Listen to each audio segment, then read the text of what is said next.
Buraxılış imtahanına hazırlaşan abituriyentlər belə bir mətn paylaşmışıq. Mətnimiz publisistik üslubdadır. Deyə bilərsiniz, müəllim, bunu necə tapmaq olar? Ümumiyyətlə, mətnin əgər başlıq hissədə, yəni şəxs adları olarsa, coğrafi obyekt adları olarsa, şirkət adları olarsa, belə mətnlər adətən publisistik üslubda olur. Fikir versəz, burada Elon Musk kimdir? Belə bir başlıqlı sual verilir. Bu artıq işarə edir ki, mətnimiz publisistik üslubdadır. Videonu saxlayıb siz özünüz də oxuya bilərsiniz. Sonra sualları cavablandıra bilərsiniz. Burada isə sadəcə mən mətnlə tanışam. İndi mən qısa olaraq qeyd edeyim ki, burada Elon Musk'ın 3 fərqli sahəyə sərmayə yatırması, gələcək bağlı layihələri, uşaqlıqda deməli uşaqlıq illəri ilə bağlı onun maraq göstərdiyi sahələr, gələcək hesablanmış layihələri, qlobal dəyişikliklə bağlı qurduğu şirkət və sair və axır bax bu yöndə bu məzmunda bir mətindir. Gəlin keçək mətnə. Deməli, Silikon vadisi ilə bağlı hansı əlavə fikir mətnin əsasında təksib etmək olar? Yəni bunu mətn əsasında biz təksib etməliyik ki, bu doğru fikir deyil. Silikon vadisi ilk öncə Silikon vadisi ilə bağlı olan, yəni bu terminin istifadə olunduğu abzaza baxırıq. Bu bizim deməli mətnimizdə ikinci abzasdır. Yaşılla göstərirəm onu. İmtahan zamanı siz də bax belə deməli qələmlə özünüzdə bunu qeyd edə bilərsiniz. Bəli. İndi fikir verin. Biz bu abzasdan, yəni mətndən bu fikri təksib eləməliyik. Görək hansı fikirdir bu təksib olunan bilən. Yəni doğru hesab oluna bilməyən bir fikri tapmalıyıq. A variantı Şimali Kaliforniyada yerləşir və bir neçə şəhəri əhatə eləyir. Silikon vadisi ilə bağlı hansı əlavəni deyir? Şimali Kaliforniyada yerləşir və bir neçə şəhəri əhatə edir. Bu mətndən bu abzası oxuyanda biz bu mətni, həmin bu əlavəni təksib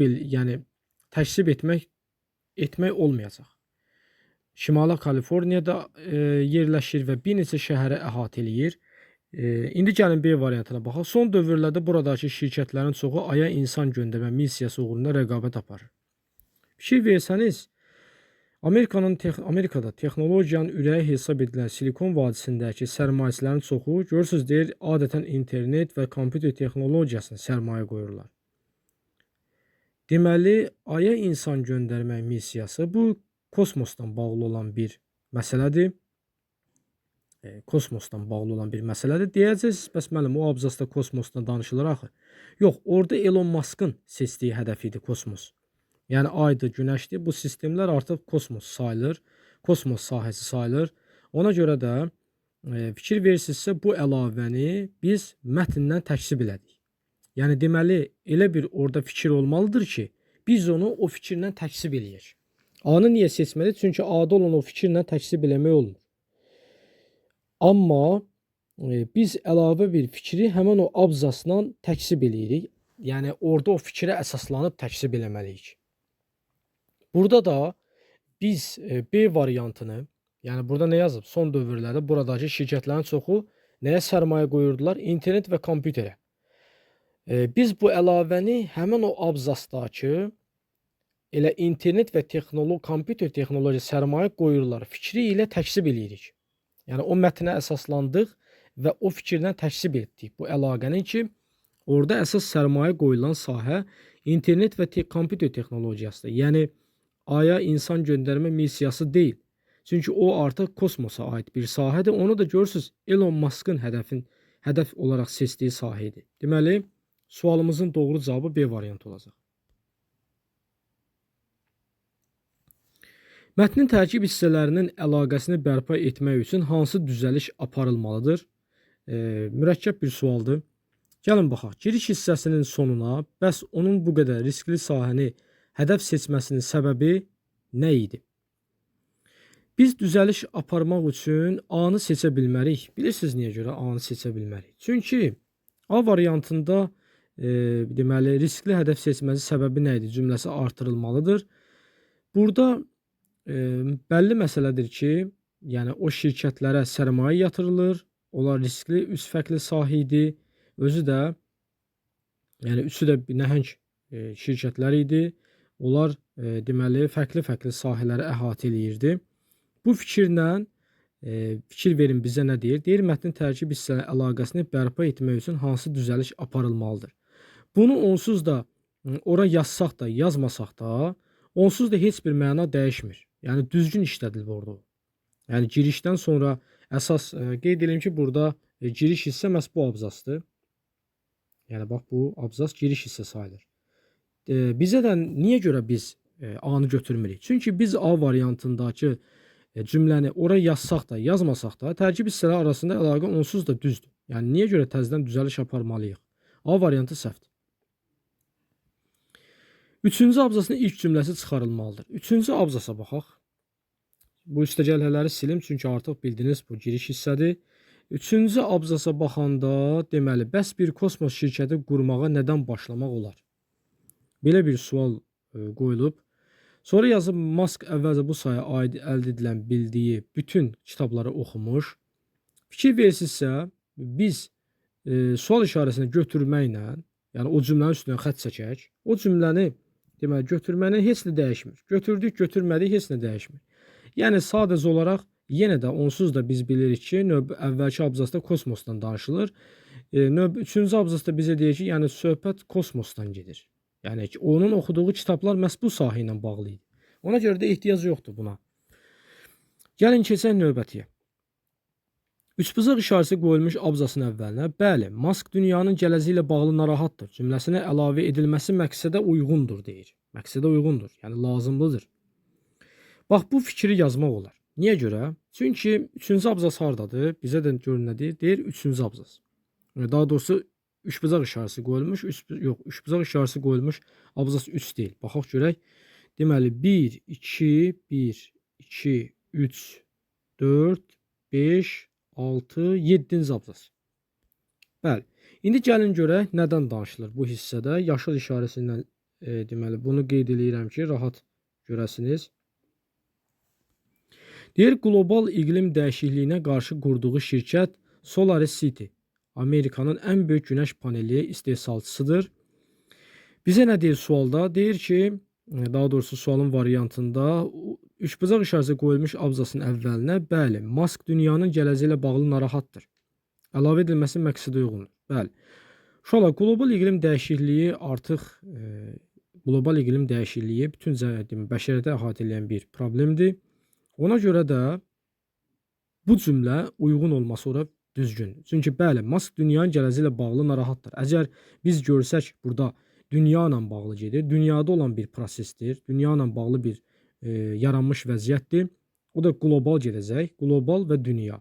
Riskli deməli nəzərə alsaq ki, dünyanın gələcəyi ilə bağlı narahatdır. Bunu daha məqsədə uyğundur ki, elə bu abzasa, yəni abzasın əvvəlinə əlavə edək. Ona görə də ən uyğun fikir elə C variantı olacaq.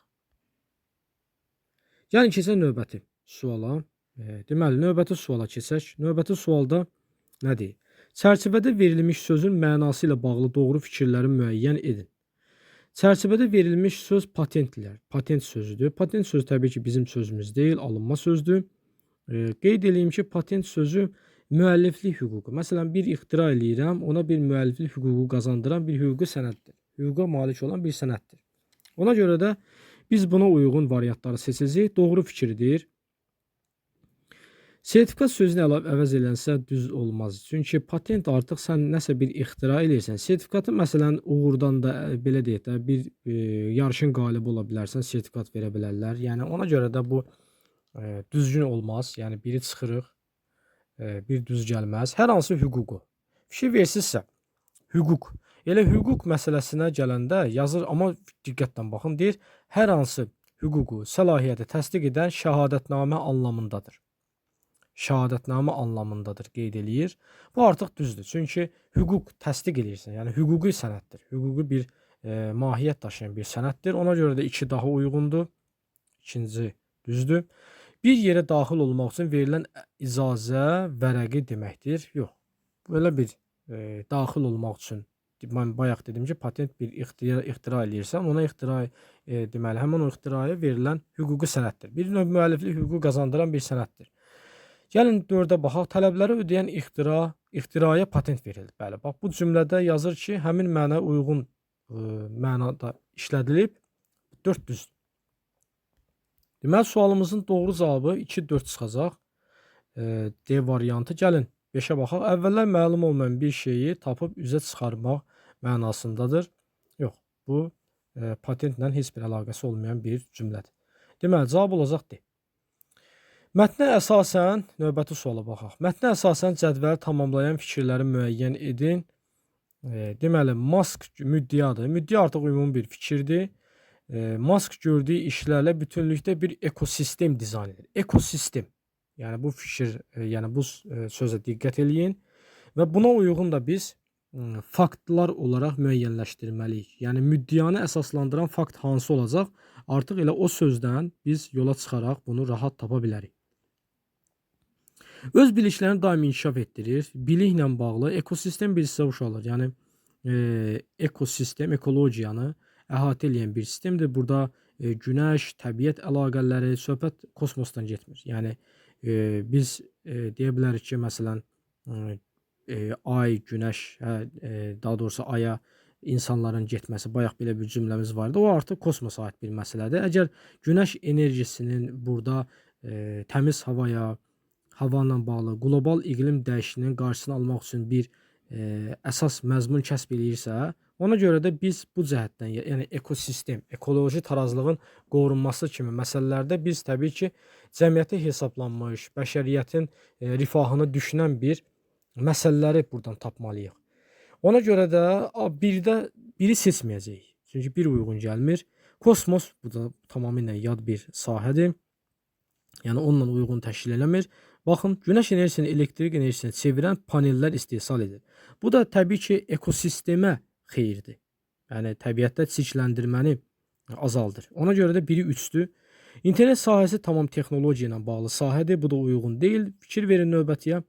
Günəş enerjisi ilə işləyən maşınlar istehsal edilir. Bu da təbii ki, ekosistemə, qlobal iqlim dəyişikliyinə qarşı yönəlmiş o problem, qlobal iqlim dəyişikliyinə qarşı səbəb olan bu problemlər ki var, onların həll edilməsi yolunda mühüm məsələdir bu. Deməli, cavab olacaq 3-lə 5. D variantı. Keçək növbəti suala. Qarşısında işarə qoyulmuş cümlələrlə bağlı uyğunluğu müəyyən edin. Gəlin görək, qarşısında işarə qoyulmuş hansılardır? Deməli, dairəyə alacağım. Deməli, biri budur, biri də budur. İndi gəlin görək nə deyir? Cümləni oxuyaq. Cümlədə deyir ki, bəşəriyyətin parlaq gələcəyə sahib olduğunu düşünərək ölmək istəyirəm deyən Maskın məqsədi Marsı belə vəziyyətə gətirməkdir. Növbətidə deyir ki, bilmədiyimiz bir şey haqqında heç bir fikrimiz ola bilməz. Gəlin görək hansı olacaq. Yazıb ki, bəşəriyyətin gələcəyi ilə bağlı qayğıkeşlik ifadə edir. Bəşəriyyətin gələcəyi ilə bağlı qayğıkeşlik ifadə edir. Burada deməli biz birinci cümləmizə baxanda nə deyir? Bəşəriyyətin parlaq gələcəyə sahib olduğunu düşünərək ölmək istəyirəm. Yəni bir növ parlaq gələcək, yəni sahib olduğunu düşünür. Bu insan artıq qayğıkeşlik ifadə edir. Yəni bu fikirlə o bəşəriyyətə fikir və siz açar sözlər də elə məhz bu cümləni tapmağa bizə imkan verir. Ona görə də A variantını biz 1-ə yazacağıq. Yəni 1-də uyğundur. Ümidsizliklə bağlı nə birinci cümlədə heç uyğun gəlmir. Qaldı ki, ikinci cümləyə. İkinci cümlə, yəni ümidsizlik o ola bilər ki, yəni sən bir işi görə bilmirsən. Belə bu ümidsiz bir vəziyyət yaranar. Burada deyir ki, yəni bilmirsən, deməli sənin bir fikrin də ola bilməyəcək. Oxu ki, bir fikrin olsun, o ümid yaransın. Ona görə də B-ni heç birini aid eləmək olmaz. Öyrənmənin zəruriliyini anladır. Əlbəttə, yəni deyir ki, öyrənməsən heç bir fikrin ola bilməz. Yəni deməli öyrənməsən bilə bilməzsən. Ona görə zəruridir, vacibdir. Təbii ki, 2-yə C olacaq. Sonra yazıb cəhalətin insanları uçuruma apardığını bildirir. Burada bir uçurumdan söhbət getmir. Yəni sadəcə olaraq deyir ki, heç bir fikrin ola bilməz. Yəni ona görə də biz D-ni seçmirik. Böyük bir missiyaya iddia kimi izah edilə bilər. Əlbəttə, bəşəriyyətin deməli parlaq gələcəyə sahib olduğunu düşünərək ölmək istəyirəm. Sonra fikir verin ardına deyir Maskın məqsədi Marsı belə vəziyyətə gətirmək. Artıq çox böyük bir missiya idi. Ona iddia eləyirdi. Yəni artıq fikir irəli sürmüşdü. İzah edilə bilər? Bəli. Deməli, cavab 1-ə uyğun gəlir E variantı. Deməli, cavab olacaq A variantı. Gəlin keçək 26-ya. Deyir, mətnə əsasən tünd qara hərflərlə verilmiş fikri izah edin. Mətnə əsasən tünd qara hərflərlə verilmiş fikrə nəzər salanda biz burada nəyə şahid oluruq? Biz görürük ki, burada deməli, dəliklərlə dolu deyir gəmidəyik. Fikir verirsə, bax bu cümləni nəzərdə tuturam. Söhbət 26-cı sualdan gedir. Ona görə diqqət edin bu suala. Bizdən onu soruşur ki, yəni biz buna uyğun tapaq. Görək hansına uyğun olacaq bu fikir. Mətnə əsasən tünd qara hərflərlə verilmiş fikri izah edin. Mask bu fikirlərlə nə demək istəmişdir? Biz təbii ki, bu fikirləri olduğu kimi yazmalı deyilik. Çünki olduğu kimi yazsaq düz sayılmayacaq. Yəni, təbii ki, öz fikirlərimizlə çalışıb yazmalıyıq. Deyir ki, dəliklərlə dolu gəmidəyik. Fikir verin. Hamımız deyir gəmidəyik. Dəliklərlə, əgər gəmi dəliklə əhatələnmişsə, deməli orada su dolacaq, təhlükəli vəziyyətdir.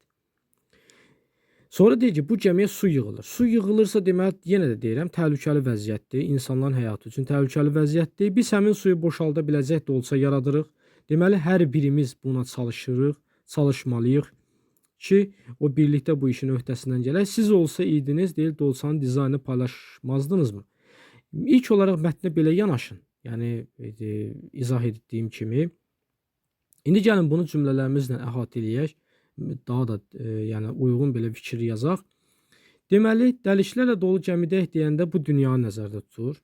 Dünyamızı. Gəmiyə də su yığılır, təhlükəli. Deməli, bizim yaşadığımız dünya təhlükəli bir vəziyyətlərlə sudakı təbii ki, ekoloji problemdir. Deməli, suyun yığılması artıq bir növ nətər deyək, o su bir növ təbiətlə bağlıdır. Bizdə də təbiətdə mövcud olanda onun biz bunu təhlükəli, yəni bu fikri açanda belə deyə bilərik ki, biz yaşadığımız dünyada bu ekoloji problemlərlə deməli üz-üzə qalaraq çətin vəziyyətdəyik. Nöqtə. Birlikdə bu çətin vəziyyətdən xilas olmaq üçün əlimizdən gələni edirik. Belə bir nümunəni qeyd edə bilərik. Sonra da yaza bilərik ki, deməli, biz məsələn deyə bilərik ki, bax görürsünüz burada yazıb. Siz olsaydınız Dolçanın dizaynını paylaşardınızmı? Artıq məsələn onun yaratdığı layihələr ki var, onu deyə bilərsiniz. Bu fikir olaraq, bu cümləyə uyğun olaraq ki, bununla əlaqədar bizim yaratdığımız deməli layihələrdə, planlarda, layihələrdə deməli bəşəriyyətin məsələn bax bununla biz yaratdığımız layihələrdə siz və yaxud da artıq sizə müraciət eləyir. Mən bizi yanlış dedim. Çünki növbəti cümlə sizdir. Məsəl üçün biz bunu belə ifadə edə bilərik ki, siz öz yaratdığınız layihələrini, planlarınızı deməli bəşəriyyətlə, insanlarla paylaşmazdınızmı? Yəni və yaxud da paylaşmağı doğru hesab etməzdinizmi? Bax belə bir fikirlərlə ifadə edə bilərsiniz. Çünki bu artıq deməli layihələrdir, o nailiyyətlərdir ki, bu insanlarla paylaşmaq lazımdır. Çünki əgər Dolçanın dizaynı, Dolça da onu nəyə nəzərdə tutur? Yəni bir daha qeyd edeyim fikrimi, yəni son olaraq qeyd edeyim ki, burada belə bir fikir yaza bilərsiniz ki, deməli o, yəni Elon Musk dünyanı ekoloji problemlərlə təhlükədə olan bir vəziyyətin, yəni ümumi götürəndə belə deyək də, o yaşadığımız dünyada təhlükəli bir vəziyyətdə, xüsusən də ekoloji problemlərlə əhatə olunmuş bir vəziyyətdə olduğunu vurğulayır və bu vəziyyətdən birlikdə səy göstərərək deməli çalışmaqla xilas olmağın yolunu göstərmişdir və bununla bağlı, bu yolla bağlı yaratdığımız layihələrdə deməli öz yəni şəxsi məqsədini deyil, nailiyyətlərin, qurduğumuz planlarınızı deyir, paylaşmazdınızmı? Yəni bax belə bir fikir ifadə eləyir ki, bax belə yaza bilərsiniz. Yenə deyirəm, belə sual düşəndə sizə çalışın burada şəxs əvəzliklərinə fikir verin. Sonra buradakı olan o ümumi fikirdən bir növ o fikirlərə uyğun cümlə taparaq. Amma çalışın ki, o fikirləri ifadə eləməyin. Təbii ki, bu fikirlər məcazi mənadadır. Biz bunu həqiqiyə çevirəndə, yəni mətnə, yəni Elon Musk'ın bu fikirlərini açanda belə ola bilər ki, artıq o dəliklər dolu gəmini dünyaya bənzədir. Gəmiyə su yığılmaz, artıq ekoloji bir problemdir, təhlükədir. Deməli, o göstərmək istəmişdir ki, biz deməli dünyada elə bir dünyada yaşayırıq ki, bu dünya ekoloji problemlərlə qlobal bir ekoloji problemlərin qlobal bir problemləri olaraq çevrildiyi bir dünyada təhlükəli vəziyyətin yaranmasını göstərmişdir və biz də bunun birlikdə öhdəsindən gələ bilərik. Burada da artıq növbəti cümlədə də deyir ki, sizin, yəni siz özünüz deməli bu üzrə yaratdığınız layihələrdə gördüyünüz işlərinizi insanlarla, bəşəriyyətlə paylaşmağı doğru hesab edirsinizmi? Yəni doğru hesab etməyə bilərsinizmi? Və yaxud da doğru hesab etməlisinizmi? Paylaşmağı təbii ki. Bax belə bir fikirlər yaza bilərsiniz. Gəlin keçək növbətiyə. Növbəti 27-ci suala baxaq. Mətn əsasında diz cədvəli tamamlayın. Prinsipialdır. Prinsip sözü bilirsiniz də uşaqlar nədir? Prinsip sözü, məsələn, mənim bir nəzəriyyəm var. Mən bu nəzəriyyəni öz fikirlərimlə, ideyalarımla, yəni prinsip, yəni mənim öz nəzəriyyəmə uyğun olan, layihəmə uyğun olan iddialarım, fikirlərim, müddəalarım aiddir. Orada da biz əsaslandıra bilərik ki, prinsipial adam idi. Bəli, Elon Musk onu göstərdi, prinsipialdır. Əsaslandıra bilərik ki, onun öz prinsipləri var idi və öz, yəni qayda qanunları, öz nəzəriyyələri, buna uyğun ideyaları var idi ki, o öz prinsiplərinə ciddi surətdə əməl edirdi və bunun üçün məqsəd müəyyənləşdirmişdi və bu məqsədlərə doğru riskləri göz altına alaraq deməli irəliləyirdi. Bax belə. Sonra yazıb ki, məqsədi uğrunda usanmadan çalışır, öz üzərində işləyir, daim oxuyur. Bu artıq bu cümləyə əsasən biz Elon Musk'ın xüsusiyyətini yazmalıyıq. Cümlə olmalıdır təbii ki. Çünki burada durdur, xəbərli şəkilçisi olaraq ardıcıl, yəni cümlə yazmalıyıq. Necə cümlə? Yəni söz cümlə şəklində olmalıdır, bir söz olmalıdır. Əgər məqsədi uğrunda usanmadan çalışırsa, öz üzərində işləyirsə, daim oxuyursa, deməli çalışqandır, deməli qətiyyətlidir, deməli mübarizdir, deməli yaza bilər ki, yenə deyirəm, çalışqandır, məqsədlidir, sonra mübarizdir, əzmkardır. Bax belə. Bu fikirləri yaza bilərik. Amma təbii ki, burada yenə də deyirəm, məsələn yaza bilərsiniz, çalışqandır. Çalışqandır. Burada təbii ki, yenə deyirəm, durdurla çalışın ki, bitsin sözünüz. Çünki ilk olaraq sözü belə bitib. Çalışqandır, mübarizdir, məqsədlidir, deməli, sonra yaza bilərsiniz, əzmkardır. Bax belə, həmçinin də görürsünüz orada öz üzərində çalışır. Öz üzərində çalışan insan özünə məsuliyyətlidir deməli, tələbkardır özünə qarşı. Belə. Gəlin keçək növbətiyə. Elon Musk'ın əsas məqsədi, bunu silək. Deməli, Elon Musk'ın əsas məqsədi və hədəf seçdiyi sahələr əsasında sxemi tamamlayan fikirlər yazın. Burada yazıb ki, bəşəriyyəti xilas etmək, yer kürəsinə kosmosda hədəflər vardı. Hədəflər artıq planlarıdır. Ona çalışın söz birləşməsi şəklində yazın. Biz onun hədəflərinə baxanda, hədəflərində ekoloji problemlərlə bağlı hədəfləri var idi ki, oraya yaza bilərsiniz. Yəni ekoloji cəhətdən təmiz enerji yaratmaq.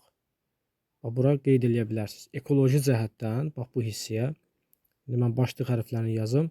Ekoloji cəhətdən təmiz enerji yaratmaq. Təmiz enerji, ekoloji cəhətdən təmiz enerji yaratmaq bu idi əsas məqsədi. Yəni hədəfi yer kürəsindən söhbət gedir. Ekoloji cəhətdən təmiz enerji yaratmaq. Sonra məsələn yenə də yer kürəsində bəşəriyyəti xilas etmək istəyirsə, yenə də ekoloji, təbii ki, bəşəriyyət orada qlobal, bax mətnin bu hissəsinə mən gəlirəm. Burada görürsüz, deyir qlobal iqlim dəyişikliyi. Təbii ki, bu da ekoloji bir problemləri əhatə edən bir məsələdir. Ona görə də yer kürəsində xilas etmək deyirsə, artıq yenə də deyirəm, xilas etmək deyirsə, deməli biz nə yazmalıyıq? Ekoloji cəhətdən təmiz, yenə də deyirəm, enerjini yaratmaq. Bəs kosmosda nə ola bilər? Kosmosda o nə iş görmək istəyirdi? Bax, burada elə nəticə hissəsində cümləni yaza bilərsiniz. Məsələn, burada yazıb ki, əsas məqsədi isə kosmosda planetlər arası əlaqə yarada bilən bir mədəniyyət yaratmaq. Dur yazmayın. Çünki burada yenə deyirəm, hədəf plan kimi düşəndə sizə, siz onu söz birləşməsi şəklində ifadə eləməlisiniz. Deməli, bax, bu cümləni, bu yaşılı silim, bax, bu cümləni oraya yaza bilərsiniz. Amma deməli, dır şəkilçisini yazmamaq şərti ilə. Bax, belə yaza bilərsiniz. Və yaxud da qısa formada yazmaq istəyirsinizsə, yaza bilərsiniz. Planetlər arası əlaqə yarada bilən bir mədəniyyət yaratmaq. Bax, belə də ifadə edə bilərsiniz. Gəlin keçək növbəti suala.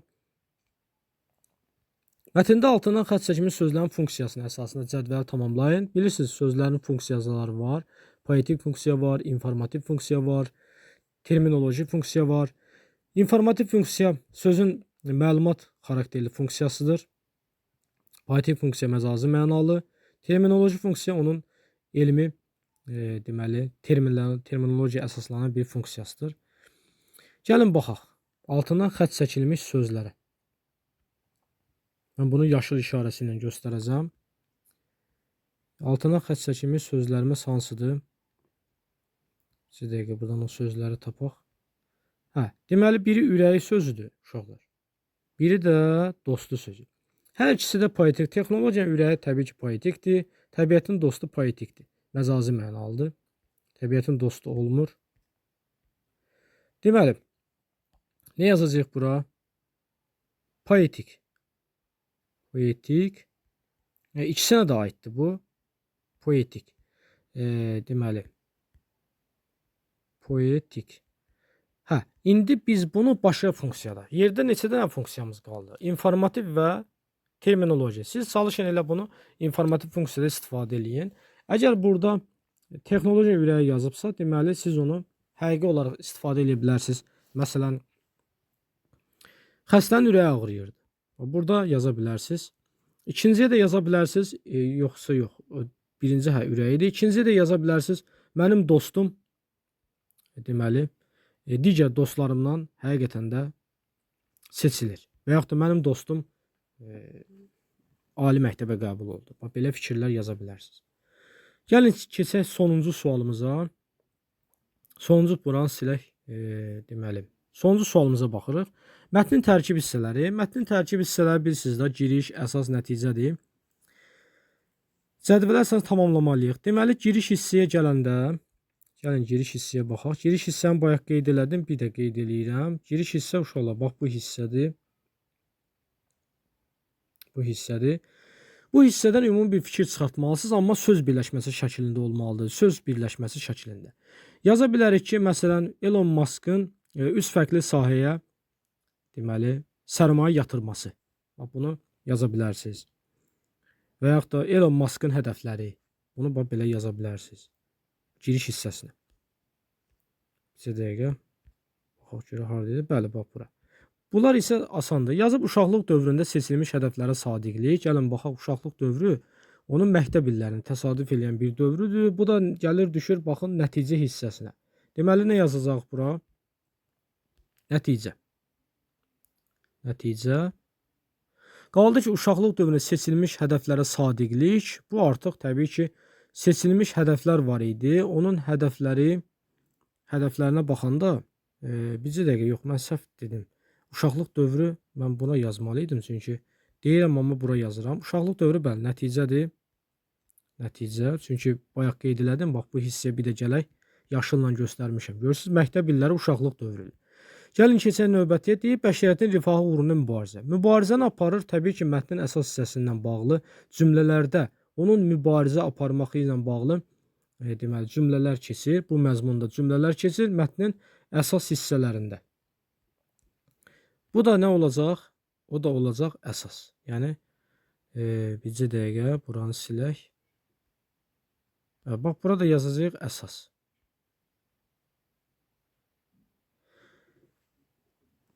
Bəli. Kanalımıza abunə olmağı, videoları bəyənməyi unutmayın. Zəhmət olmasa paylaşarsınız. İnanıram ki, bunun sizə köməyi dəyər. Sağ olun, dərslərinizdə uğurlar.